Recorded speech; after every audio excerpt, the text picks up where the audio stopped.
Assalamualaikum warahmatullahi wabarakatuh. Saya Nur Zaini binti Fauzi. Saya akan membentangkan tajuk What are emotions and development of emotion. Apa itu emosi? What are emotions? Emotions are psychological states comprised of thoughts, feelings, physiological change, expressive behaviors and inclination to act. Itu emosi adalah keadaan psikologi yang terdiri daripada pemikiran, perasaan, perubahan fisiologi, tingkah laku ekspresif dan kecenderungan untuk bertindak. Emosi terdapat dua jenis, iaitu emosi positif dan emosi negatif.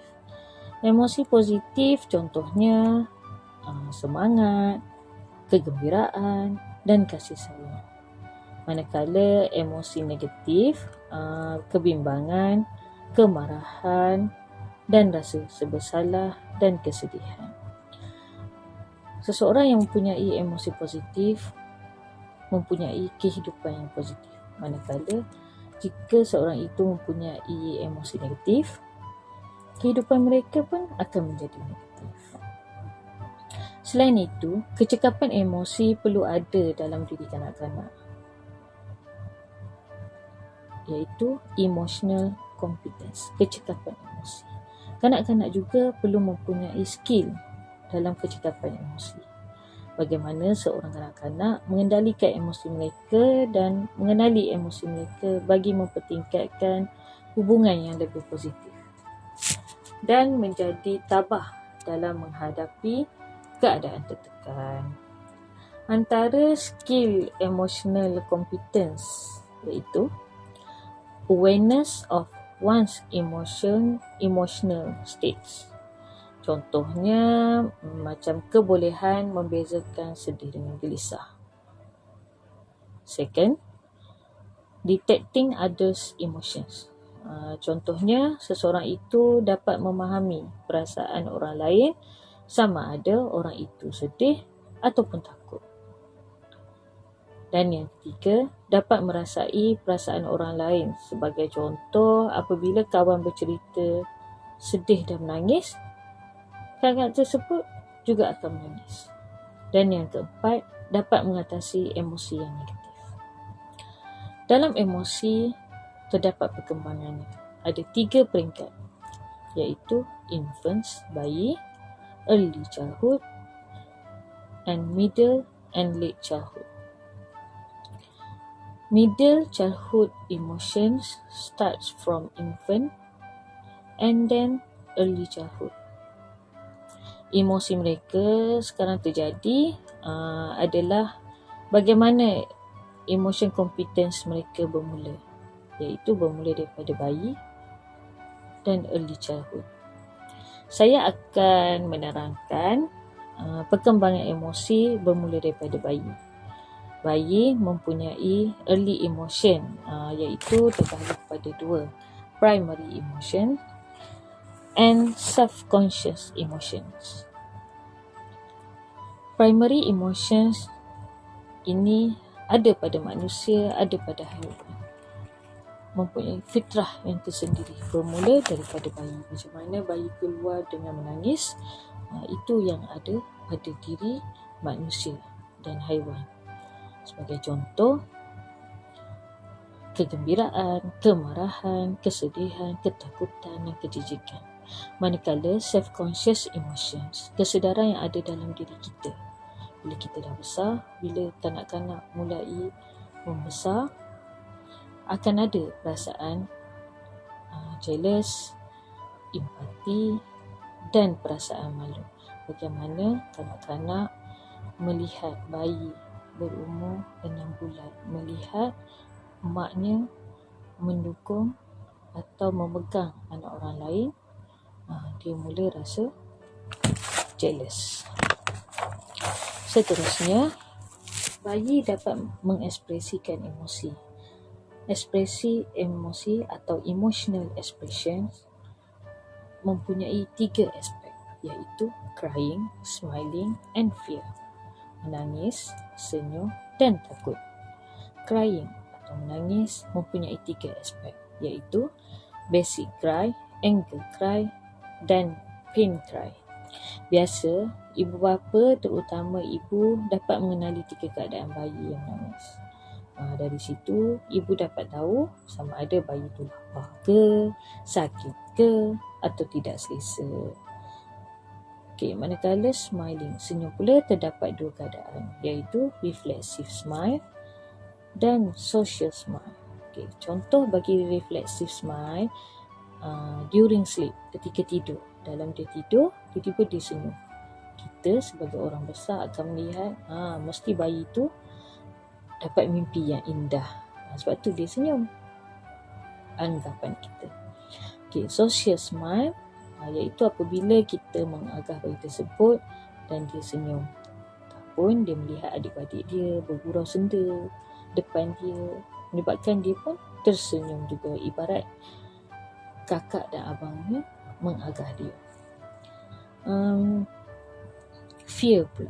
Fear ni ada 2 keadaan, iaitu stranger anxiety dan separation protest.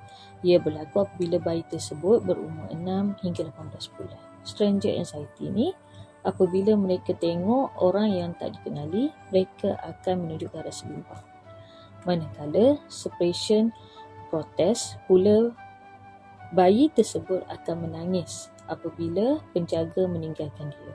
Contoh, bila mak nak ke dapur, tiada orang bersamanya ataupun yang bersamanya adalah orang yang tak dikenali, dia akan menangis.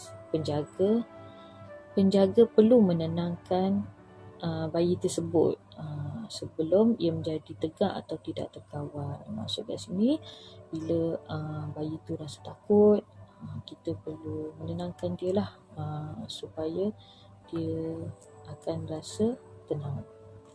Peringkat seterusnya, early childhood. Early childhood dapat menunjukkan emosi mereka, memahami emosi dan mengatur emosi. Emosi mereka ni dipengaruhi oleh respon ibu bapa terhadap tingkah laku kanak-kanak tersebut. Sebagai contoh, anak takut untuk bertandas seorang diri. Ibu akan memanggil nama anak tersebut. Contohnya Ali. Oh, Ali.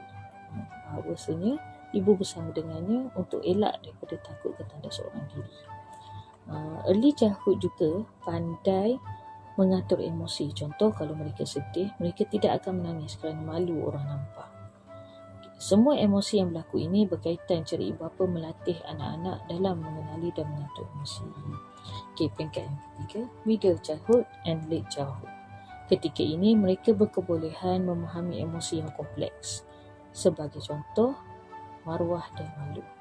Mereka juga dapat menyembunyikan perasaan negatif mereka. Contohnya, apabila kawan mengejeknya, tapi dia ambil sikap berdiam diri. Mereka juga dapat menangani tekanan seperti dapat berfikir secara positif berbanding early childhood. Sebagai contoh, kanak-kanak tadika rasa sedih apabila gurunya tidak mengucapkan hello kepadanya. Berbanding dengan murid yang berumur 11 tahun sekolah rendah kan. Berfikir kemungkinan guru tu busy, nak cepat, menyebabkan dia lupa untuk mengucapkan hello pada muridnya. Jadi pemikiran early childhood dengan middle childhood ni dah berbeza. Middle childhood ni dah mula nak matang. Early childhood ni juga ni kita kena ajar dia untuk erti menerima.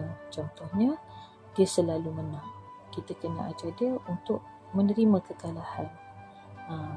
Tak semua perkara kita perlu menang, tapi perlu ada kalah. Tapi ibu bapa perlu memainkan peranan lah.